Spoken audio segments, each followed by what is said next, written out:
All right, so I'm going to be talking about my project Canonical. I'm working on automated theorem proving for Lean and other languages that are independent type theory.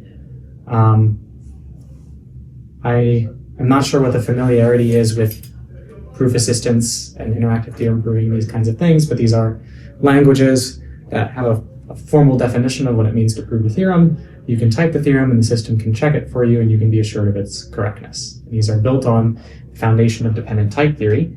So, yeah, what is Canonical? It is a solver for the type inhabitation problem in dependent type theory. So type inhabitation is just asking the question, I have some type, provide me a term that is an inhabitant of that type.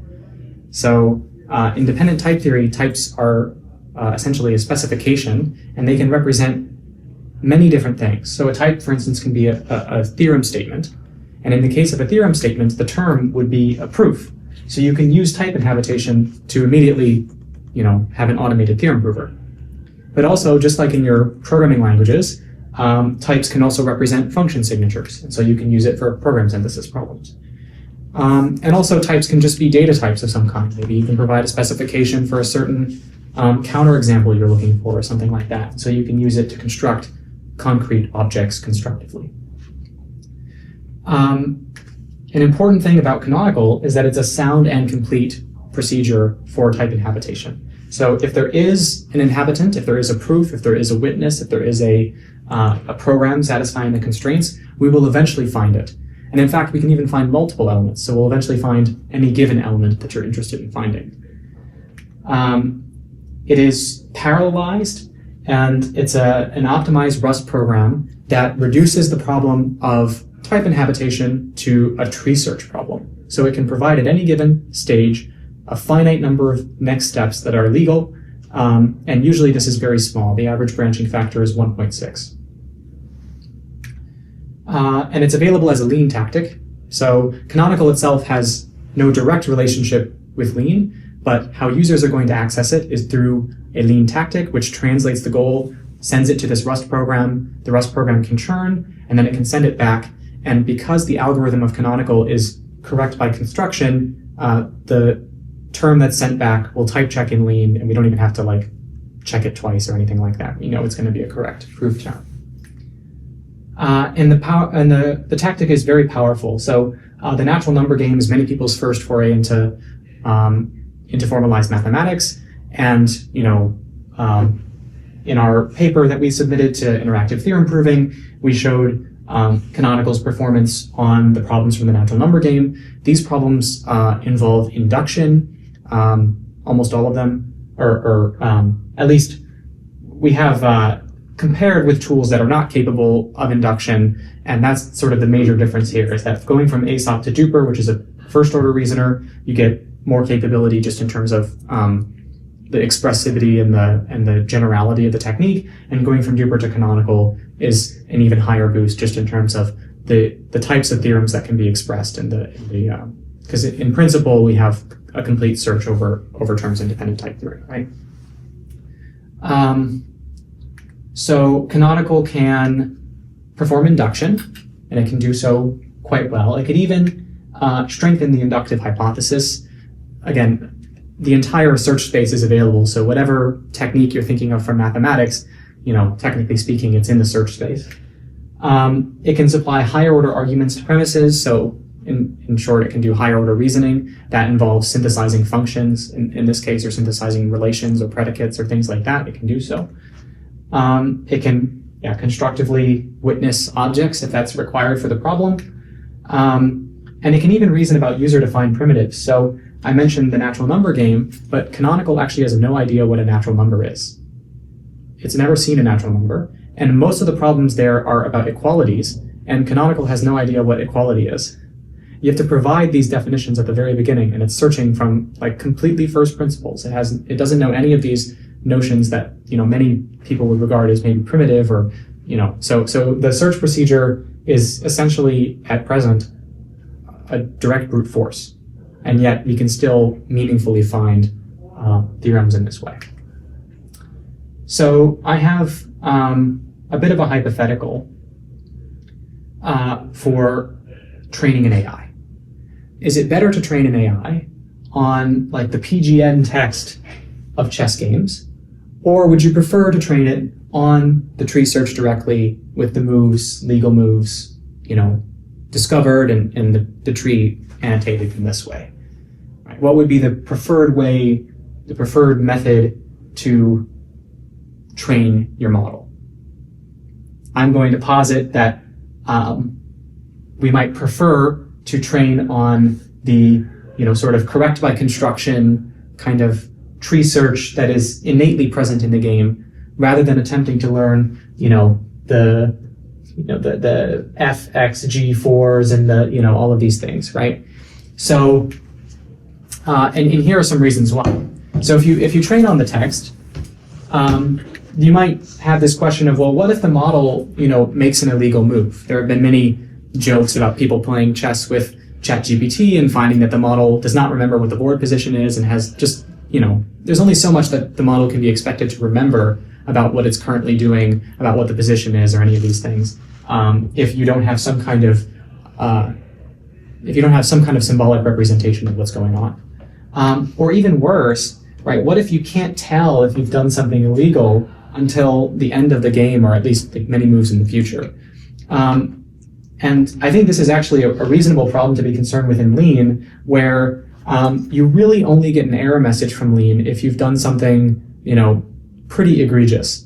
Like, if you say some tactics or something like that, Lean can't type check it until you've done a sufficient amount of work to realize that you've done something wrong. And oftentimes that message is not particularly helpful as far as what you should be doing. And then there's also this concern about unlikely moves. If you have a tree search, then at least in principle, even if you don't think a certain move is likely, you can at least consider it with some amount of your search space. And if something ends up being good in that direction, then you can actually recover from the unlikeliness of a particular move. Whereas in the text representation, a move might be so unlikely that the model doesn't even know that it's even a possible move that it can output. Potentially it doesn't even consider that. Maybe it's not even a legal move because it's never seen something like that in its training set. Generality is always an issue, right? If we want to ask about some new kind of reasoning, some new kind of theorem, generality is a concern where a user is going to define a new type in Lean, or maybe even a new tactic in Lean that, your system or an AI system has never seen before. And being able to reason in that new environment could be tricky if you're treating things strictly as text, because you're seeing new pieces of text that you've never seen before. In a search procedure for chess, like with Stockfish, you could even ask Stockfish, say, let's change the rules a slight amount.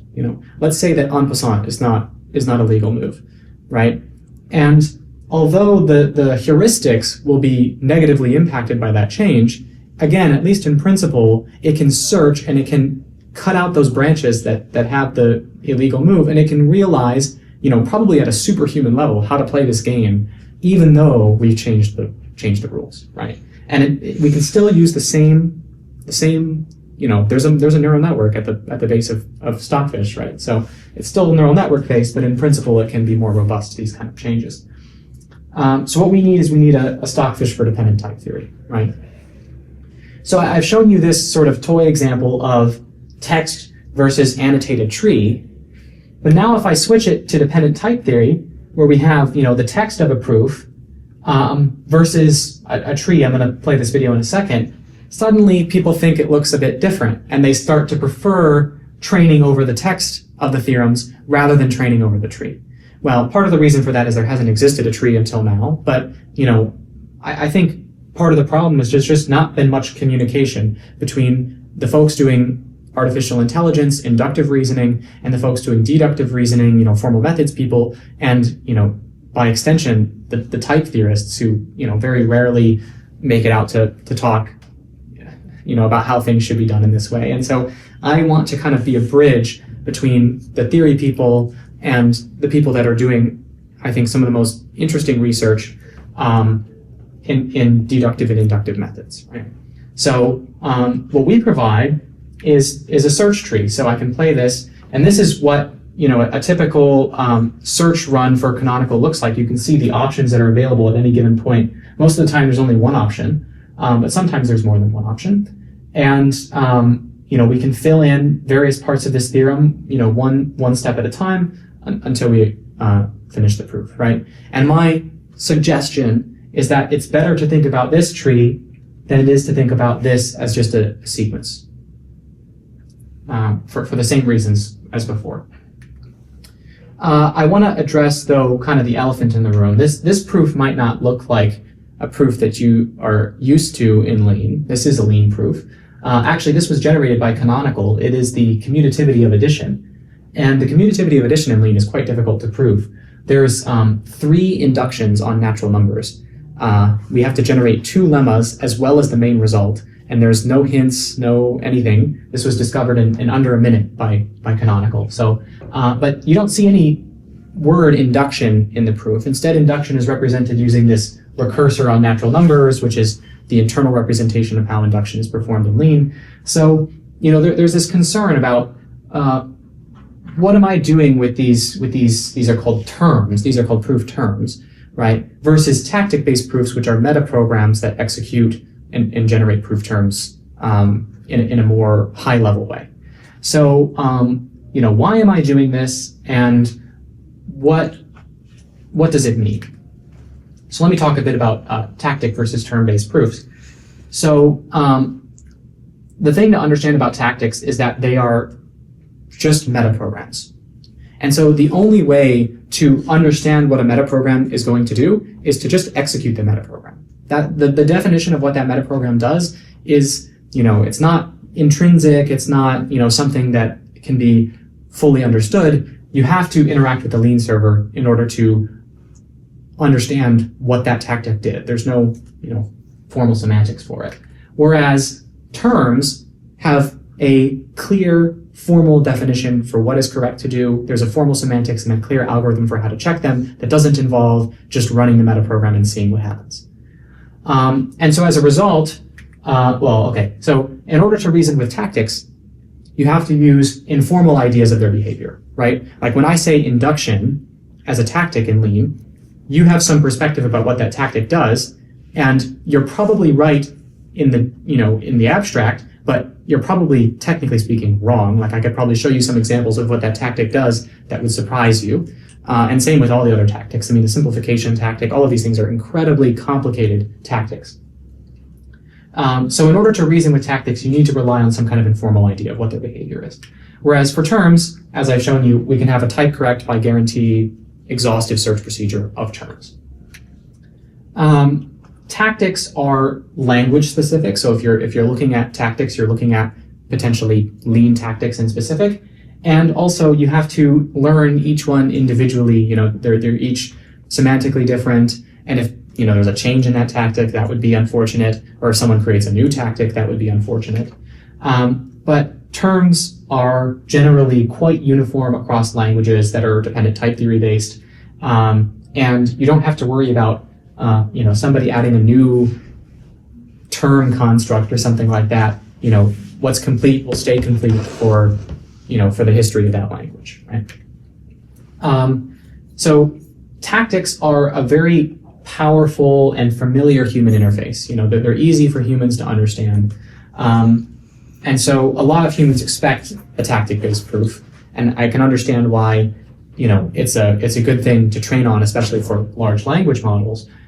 Whereas terms are somewhat of a reductionist foundation, right? They sort of represent this, under the hood, what's going on with the kernel that's checking these proofs. So my suggestion is that tactic-based proofs require the ability to understand, high-level language concepts. Generally, you should be using perhaps a pre-trained LLM, or you should be willing to have, enough parameters where the LLM can understand, concepts that don't really have a formal definition so much. Whereas for a term-based proof, as I've shown you, a brute force search is already proficient, and there's so much more that can be done, I think, with proper search. But the main message I want to say is that these two different concepts are not in competition with one another. So canonical is a tactic. That's the important thing to understand. If you're interested in generating tactic-based proofs, then canonical is a tactic itself, and it's perhaps useful to you for generating terms. And if you're generating term-based proofs, then you might be interested in canonical being your foundations for that kind of behavior. Okay, so what does canonical give you? So canonical gives you soundness. So we're only going to search through things that are type correct. And we even have a guarantee that as we're constructing our partial terms, there's some notion under which those partial terms, even though they're not completed yet, are still type correct. And that's what makes the algorithm succeed. Because we can tell you, you entered some failure state, even if that failure state, wouldn't, like lean couldn't check that you're in that failure state. It's a very obscure or opaque reason why you're in that failure state. And we can detect that in advance as quickly as possible. We give you completeness. So, you might come up with some technique, and it might work for first order cases, or it might work for natural numbers, or it might work for equalities, or whatever. But can you claim generality? Well, you no longer have to worry about whether the search procedure that you're creating is fully general or not, because that's handled by the tree search, and you can take it for granted. We give you simplicity, so there's only one constructor for terms and types, and there's only one kind of decision. It's a very uniform kind of search where I just say, what should be the next symbol here? What should be the next symbol here? There's only one kind of decision. The same model can reason in any dependent type theory-based language for the most part. So, canonical is right now available in Lean, but the intention or the possibility is that, the same tactic that we wrote in Lean, which is like, 500 lines of code, you could write those same or slightly modified 500 lines in other proof assistants to have the same behavior and search for proofs with, the full expressivity of the underlying language. But also we provide data, so this might be interesting for you. So because we get proofs from all of these different proof assistants coming in, we can train on the wide variety, and we can also generate a lot of synthetic data because we have access to search, right? So you might be interested in saying, okay, this theorem right now, it takes us 10 seconds to find that theorem, but I can now save that as a piece of data we can train, and now it only takes me maybe 1 second to solve it or less, right? Or you can just, try to do a kind of like Monte Carlo search for just arbitrary terms of any type. And you can use those as sort of guidance for like just generating arbitrary amounts of synthetic data of just valid theorems, right? And that brings me to this next point, which is that it's a dense measure for incremental progress. So we already have a brute force search procedure that searches, millions of directions every second, and it is able to do quite well. But the great thing is that even if you improve the heuristics just a tiny bit, if you improve the heuristics by just, a couple percent, that is going to be magnified over those millions of steps every second. And you don't have to be concerned about like sort of the formal correctness of your heuristics, like all of that formality, all of that concern about the correctness and the expressiveness and exhaustiveness of your search is taken off your hands, and you can just focus on coming up with better heuristics that work in practice, right? And we can detect, we can say, okay, this proof went from 10 seconds to 8 seconds, right? We can detect these small performance improvements in terms of heuristics, and it'll be amplified. And then we can automatically handle goals that are easily solved with search. So I think a lot of compute is probably spent attempting to generate theorems and even failing to generate theorems where those sub-goals are just instantly accessible via a search procedure. For some reason, the language model's generating text that's just not correct, but it's just, you don't have to spend any tokens on this. It's just, it's like maybe there's only one possible option and we can just find it immediately. So I think that's already just an immediate huge gain in terms of performance. Okay, so I want to talk about another distinction, which is backwards proofs versus forwards proofs. So what is the definition of backwards versus forwards reasoning? So backwards reasoning is goal-directed reasoning. It's reasoning that involves the definition of the goal. So you look at the goal and you perform a reasoning step that modifies your goal or creates multiple sub-goals that you need to prove. Forwards reasoning is where you add new premises. So this is often referred to as saturation. So I might take two of my premises and I might create a new premise that's the application of those two premises. Or I might perform some kind of rewrite rule on one of my premises to generate a rewritten version of that premise, right? So yeah, one handles goals, one handles premises.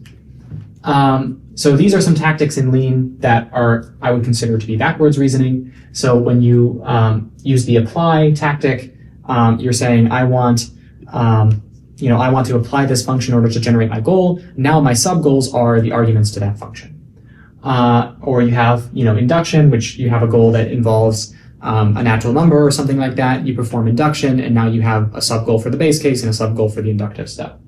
Things like this. And in the forward direction, you have things like have, which is defining a let definition. So you can, in the middle of your proof, say, okay, I want to actually start a sub-proof that's going to become a new premise, right? So I'm going to prove this thing. It's not necessarily related to my goal. It's just a separate thing entirely. I'm going to prove that. And then after that, I'm going to go back to working on my goal, but with this new thing I've just proven, right? You have rewrites, you have simplifications at a certain premise, so you can rewrite a premise. Things like this are forward. So the important thing about backwards reasoning is that inherently it's destructive. Like I have this goal here, and I'm going to make a decision, and that decision is going to, irreversibly modify the goal that I have, right? I'm going to decide that I'm going to apply this function, and if I want to try to apply another function, I have to go back and change the function that I did, and then, go in a different direction, right? So it inherently requires backtracking, right? And forwards reasoning, you don't need to backtrack because you can write a have statement, you can prove that have statement, and the goal is still the same. The premises are just one more premise, right? You're in the same position just with an extra premise, right? So, but the interesting thing is, you can't just, I could write have statements all day that are just entirely useless, right? So the important thing about forwards reasoning is that you need to have, essentially brilliant foresight in order to understand how a certain let definition could even be useful in the first place, right? So yeah, it requires prediction. Backwards reasoning is great because there's a unique way to get to any given term. Backwards reasoning is what's used by Canonical. It's a search procedure. It's doing the backtracking, and yeah, there's a unique way to get to any term, and you know for certain that every step that you're taking is relevant, right? What's the relevance dictated by? It's dictated by the goal-directed part of the reasoning, right? So you know that at least in principle, you're headed towards your goal. Maybe you went the wrong direction, maybe you have to backtrack, but at least in principle, you're headed towards your goal. Whereas in forwards reasoning, you have a lot of flexibility. You can say, okay, I'm actually not going to work on this goal. I'm going to work on proving this other thing that I want to prove that I think will take me to my goal eventually. But, the relationship between what you're proving and where you're going might be somewhat intuitive. It might be a bit tenuous, right? So the user has this new responsibility to ensure that what they're doing is relevant or, a good idea. So the punchline here is that I think backwards reasoning is just it's the killer application for search, right? So Canonical can search over this space. It can make every decision. It can backtrack every decision. Most of the branches are wrong, but it doesn't matter because we have millions of steps every second that are going through search. And then I think that forwards reasoning is the killer application for artificial intelligence, because there's no way you can search over all possible let definitions to include. There's all of them, and also you might as well just search over backwards things if you're going to search over let definitions, because, how would you possibly know that you're writing the correct let definition, right? It's the only way you can know is by prediction. Okay, so this is just a visualization of backwards versus forwards reasoning. This comes from slides of Mariah Hola. So this is for SAT solving, but the idea is that in forwards reasoning, you can go like all of these other places. You can go, you can do all sorts of things that are unrelated to your goal, right? So if you're doing search, it's often quite nice to start from your goal and work backwards, to the set of premises that you use. Whereas, in forwards reasoning, you generate all of these premises. Now, this is making backwards reasoning seem quite nice, but in practice, humans use a combination of these kinds of reasoning strategies, right? So we'll look at the goal and we'll use that to determine what we should do, and we'll also look at the premises and say, well, this premise should be applied with that premise. That gives us this premise. But the important thing is that in order to work in the forwards direction, you need a huge reduction in search space in terms of just understanding what is even relevant. And for backwards reasoning, relevance is guaranteed, but you have to be able to do search, not just search a couple things, but maybe search thousands or millions of things. So now I get to my sort of call to action. So these are some traces of canonical on a set of 5 problems. The red dots are partial terms that led to incorrect, or that led nowhere, that did not lead to the solution. And the blue dots are partial terms that did lead to a solution. So these are just plotted on, 2 axes that were just decided by, myself and a collaborator. And already they actually seem to distinguish quite well, like, the red ones tend to be above the blue ones. But, in principle, if you can distinguish reliably the blue points from the red points, you solve automated theorem proving, full stop. So what we've done is we've transformed the problem of automated theorem proving from a text prediction problem to a tree search problem, and then from a tree search problem to a classification problem. And it's now something that's incredibly simple and incredibly, it's very reductive to the, most basic concepts of inductive reasoning, right? Reasoning by induction. So, these are, I'm happy to share these traces, and also I'm going to generate a lot more as we get more examples of proofs that Canonical takes a long time on. So all of these problems Canonical takes longer than a second on. And so, we'll generate more traces like this, and we'll have plenty of examples of what makes a proof good and what makes a proof bad. And, like in some of these cases, I think we should expect massive performance improvements on the solver end just from basic classification techniques on these things. So if you're working on, small language models or anything that's, anything that's not a language model, like if you're just working on, classification or things like that, this, I think, is a really great opportunity to change the space of automated theorem proving. However, if you're working on large language models, emphasis on large, so things that can handle English and understand things like that, then my plea is this. So train systems that do forward reasonings, train systems that do forward reasoning. That's really the aspect of mathematics that I think is lacking in terms of automated reasoning capability right now. So essentially those would be conjecturers, right? That at any given time can say, okay, here's a good let definition. Here's a good have statement that we should be proving. Here's another good have statement we should be proving. And the great thing about this is that, you never have to backtrack what you're doing, right? You can just conjecture, and then you can try to solve those goals by some kind of backwards reasoning, right?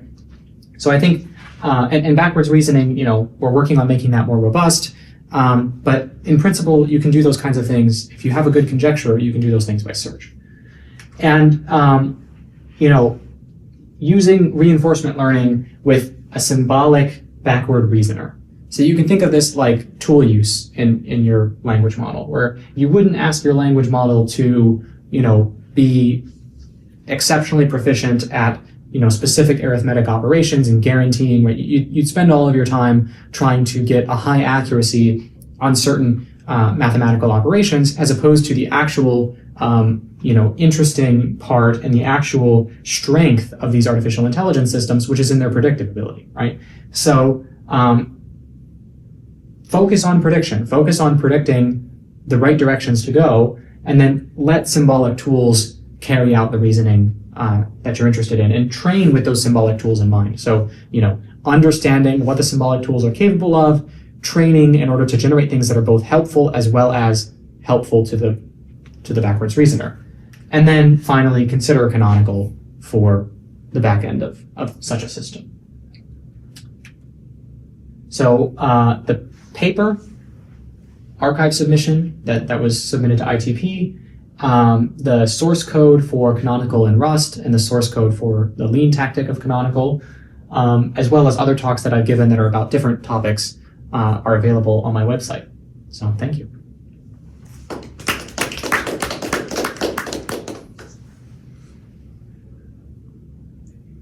This is really cool. Really nice talk. I like the way you presented it.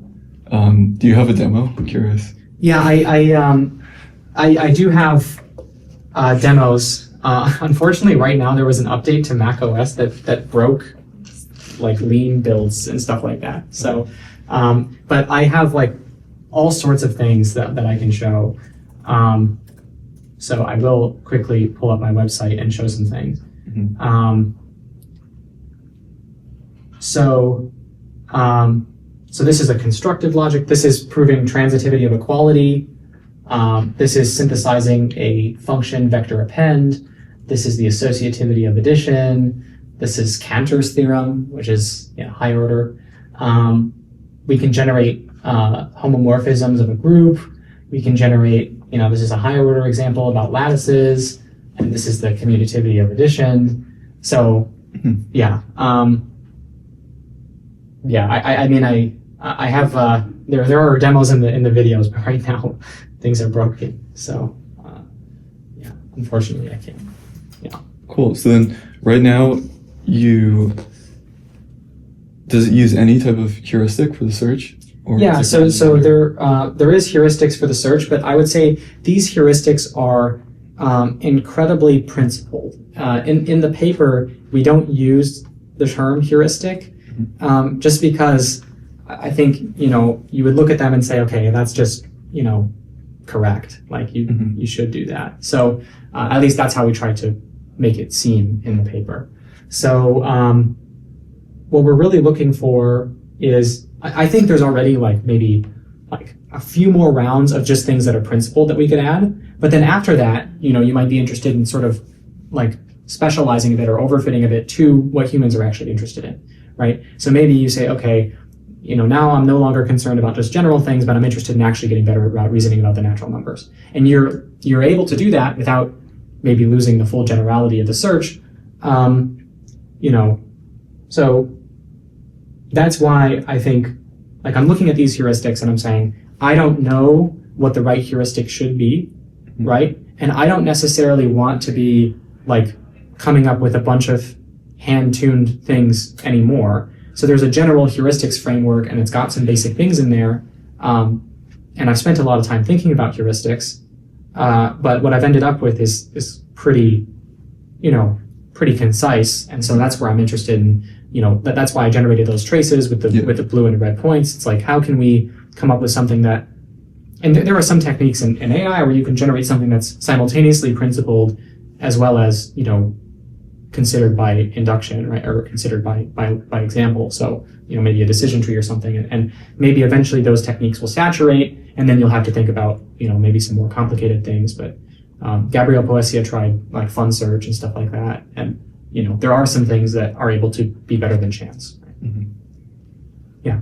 So you said the average branching factor is only 1.6 or something, and so if I'm following correctly, you're saying that if you have even a pretty weak classifier, if you reduce the effective branching factor even by a little bit, it'll speed up the search drastically. Yeah. But if you have a much deeper problem, if you gave it a problem from MiniFGF, I imagine you would still need a pretty strong model to be able to prune the branches enough to finish the search in time. Is that intuition correct? So yeah, I have some opinions about depth of proofs. So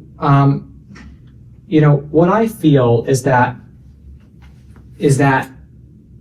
proofs have a tree structure, right? So most of the difficulty of the proof, or most of the work of the proof, is at or near the leaves because that's just definitionally true, like of a tree, or at least of a tree that has a branching factor of reasonable size. So the idea is that you can use a conjecture or something like that to generate proofs that are small enough, and then those proofs can be composed into a larger proof. And I think that this is not just a weakness of backwards reasoners like Canonical, but I think at the end of the day, humans, when we reason, the proofs that we reason about are inherently short proofs. Maybe they're not short proofs in lean, but in our mind, there's some internal representation in our mind where that proof is just like, well, of course, you do this, you do this, you do that, that's how you get the proof, right? And so what I believe is that through the right lens, and the difficulty is coming up with the conjecture or coming up with the tool that provides that correct lens, but I believe that through the correct lens, the proof that you're interested in should, in theory, be short. And I don't think that it's a reasonable expectation to generate proofs that are... I think the only way that you can generate long proofs is if you somehow have an internal representation that's different than the language you're writing in. That's the key idea. I think if you somehow write a long proof, that's not some miracle that you've just been able to exhaustively search that space. What it means is that it's actually an admission of guilt. It's actually an admission that you're reasoning in a language that's not the same language that you're actually writing the proof in.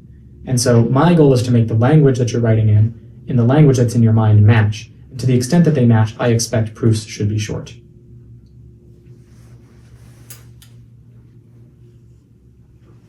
But would it be a valid analogy for this idea that you're reasoning in a different language than you're actually producing? What if a model was just just had tokens that it can use for some chain of thought reasoning? Then technically the proof it produces at the end is much shorter than the language it's reasoning in, right?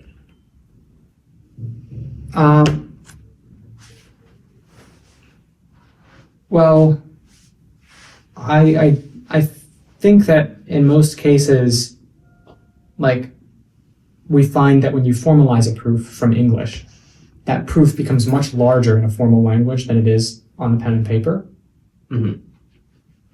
Except in some cases where the language is really good at expressing the thing in question.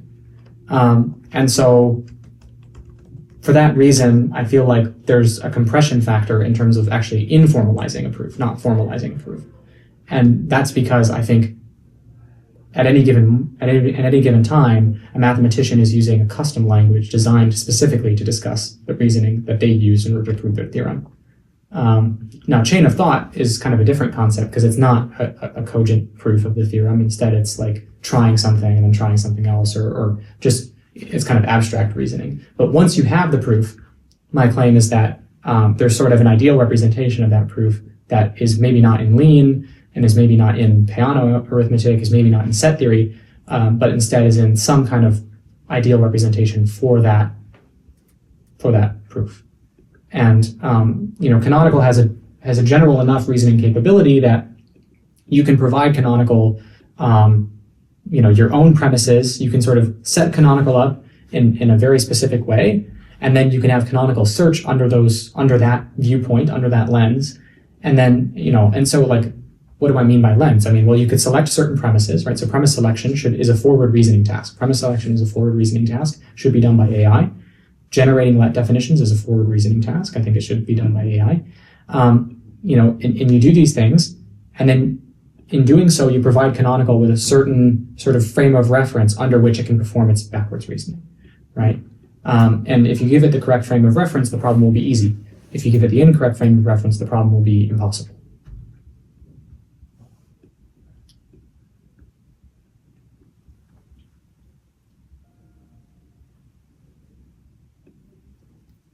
I see. Yeah, I think at least three of the things you said are really interesting directions.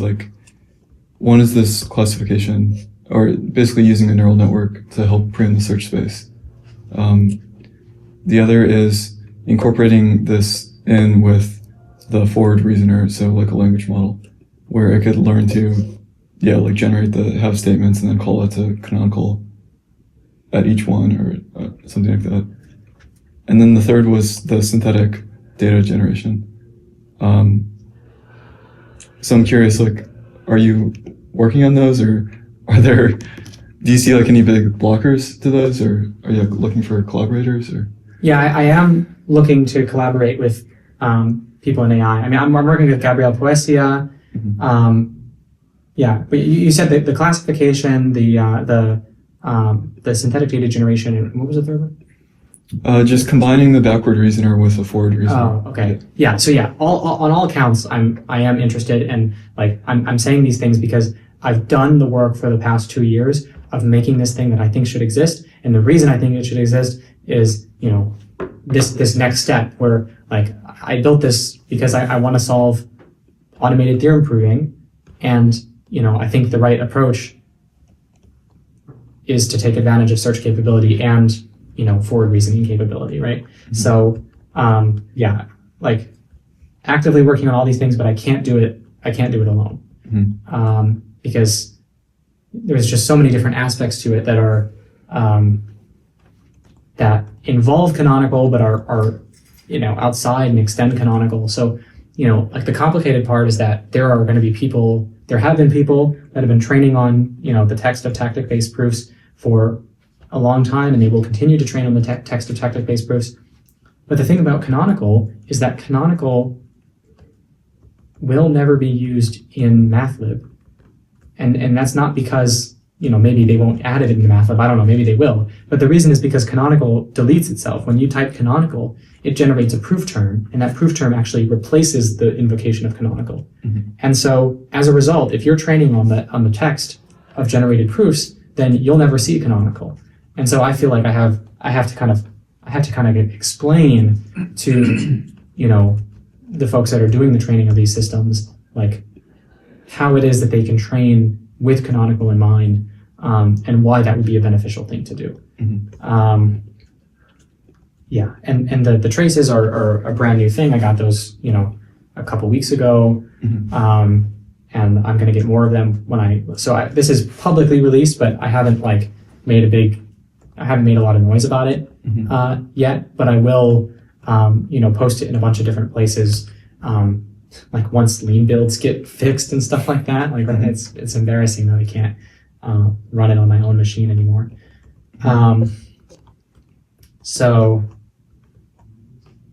Yeah. Because one thing we were thinking about now that we have the hammer built is basically what you're saying. So combine a language model which can generate this kind of sketch, and then just call the hammer on the gaps of the sketch, similar to draft sketch proof, but in lean. Yeah. And basically what you were saying in this presentation is that's also canonical could also play the role of filling in the gaps or proving the half statements that the language models produced. And there's no reason why we can't just try both. Maybe they're complementary, or maybe canonical is just better. Yeah, I mean, I think they're very different. Yeah. I mean, I think there are ways of viewing the world that make you believe that canonical can do everything and duper can do nothing. And there are views of the world that many people have where duper can do literally everything and canonical cannot do one single thing. And these are views that are both of them are prevalent enough, although, maybe type theorists are more in the term-based proof camp, and then, the mathematicians are more in the first-order logic camp. But you set up some problem in first-order logic or whatever, using you use things like classical, double negation elimination, you use a proof by contradiction or something like that. And you use, a bunch of existential quantifiers and blah, blah, blah, and, disjunctions and things like this. And the first order reasoner is going to just handle that every time. And canonical is actually going to be sitting there trying to generate the proof term for that thing. It's you need a domain specific reasoner. If you're interested in first order logic, then you need a domain specific reasoner in order to deal with the specifics of, imagine if every time you wanted to use an equality, you had to do a substitution independent type theory over that equality, which is a recursor and some complicated motive that you have to generate and stuff like that. That's just simply not an option. If you're reasoning at the level of first order logic, then use the first order logic. Mm-hmm. But I can say, here's my goal, nat. My goal is nat. Duper, find me nat, right? I don't know any natural numbers, you know? It's like, well, can you show me there exists a nat? Oh yeah, I can do that for you, but I can't give you the nat, you know?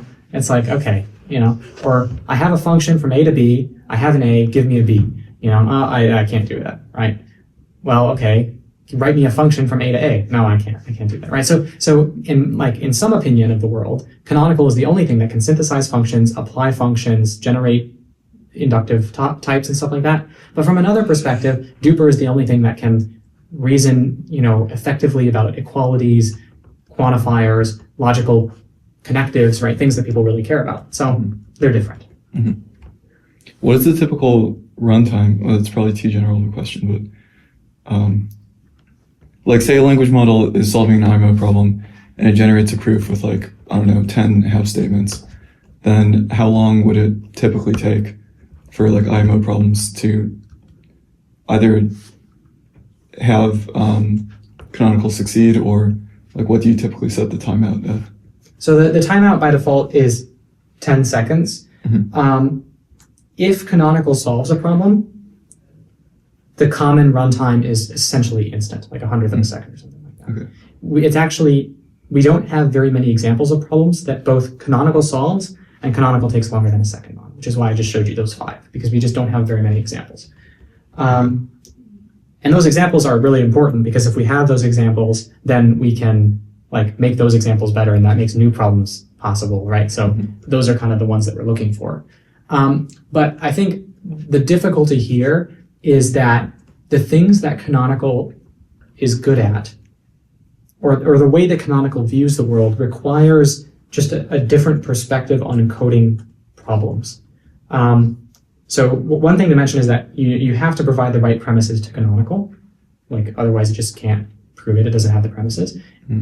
Similar to duper in that sense, but you know, with duper you might be able to provide a bunch of irrelevant premises because it's using, you know, not a search over proofs, but instead a search over, well, it's performing saturation, right? So it can do irrelevant moves, and that's no harm, right? Whereas in canonical, if you do an irrelevant move, or if you do an incorrect move, then the entire branch is worthless, right? So we're much more sensitive to things like that. And I think a lot of things in terms of how they're encoded, you know, maybe in Lean with the IMO or otherwise, will probably require like, you know, special translation on our part to say, okay, I know how Lean encodes these things. And it does so for certain reasons. Maybe it works well with these tactics or something like that. But as far as actually looking at the proof terms, these proof terms are disgusting. Like we need to come up with a better way of representing. So it becomes a bit of a programming languages problem. You know, I don't want to make things difficult in fact, I want to make things easier for the AI people. So I'm constantly thinking about these problems so that the idea is that the users don't have to. But I think, you know, there have been users that are surprised, you know, they'll say, you know, why doesn't canonical prove that 2 is a prime number? Well, let's look at the definition of prime number, and it's talking about irreducibility. Okay, let's look at the definition of irreducibility, and it's talking about units and some kind of universal quantification over all elements of that thing, and then somehow you're supposed to prove that for everything it's either a unit or the other side is a unit and stuff like that. And it's just like, if you tried to write a proof that 2 is prime in Lean and you had to actually write the thing, if it didn't just go away because you used some tactic, if you had to actually write the thing, you would never touch Lean again. You know, you would say this language is ridiculous, right? So adding domain-specific reasoning to canonical is sort of an upcoming step. Like, and I think there's things that can be done to, like, you know, easily fix those issues, because like the big picture is that canonical has very general reasoning capabilities. But it expects that the encoding is good. So this maybe it's like, you know, it's like sat solving, but like, you know, even more pushed in that direction, where it's like, if you ask, can canonical solve this problem?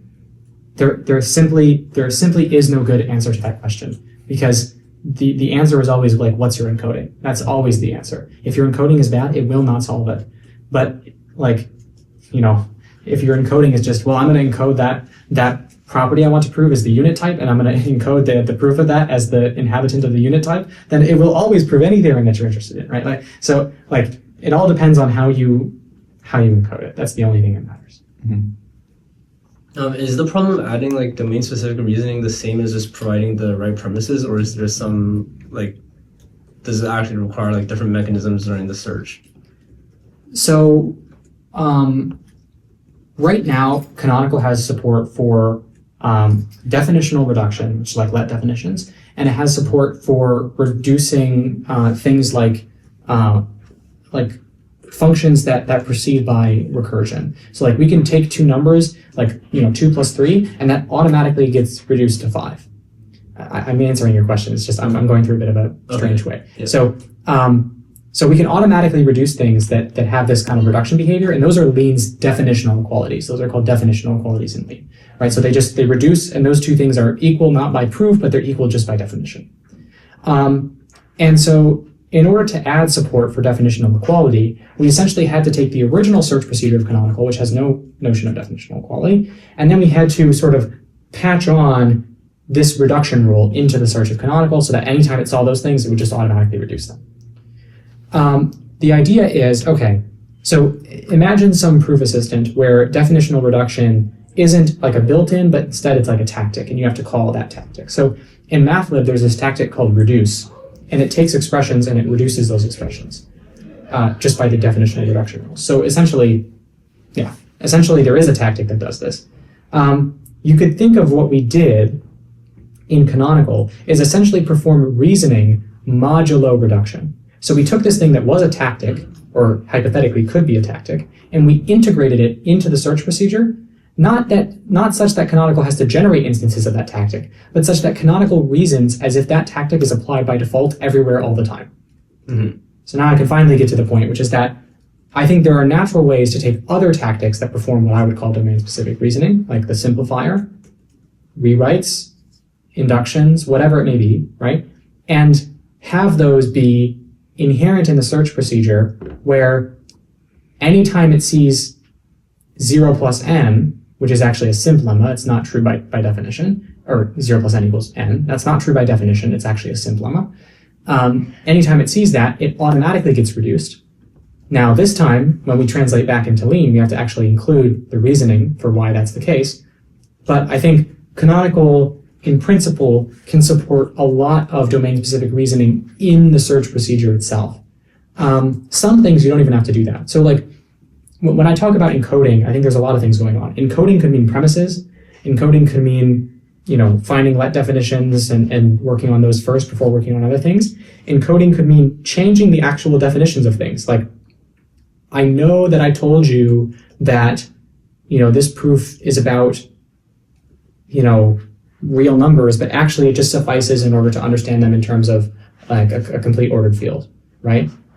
Would you rather reason about the complete ordered field, or would you rather reason about Dedekind cuts and something, Cauchy sequences, whatever your way of representing the real numbers is, right? It's ridiculous to reason about those things, but you can actually change the definition of the problem, just like how, they do in SAT solving, to come up with the right encoding of that problem. So I think encoding is multifaceted. There's easy things like just changing the premises, and dependent type theory is strong enough where it's essentially its own meta language. You can like write a definition, and then you can write another definition, and then you can use those definitions to prove the next thing. It's like serving as its own meta theory, so to speak. But there are some things that simply have to be added as native support. Like, if I see 0 plus n and I want that to just be reduced to n, I have to actually go in and make that a default behavior.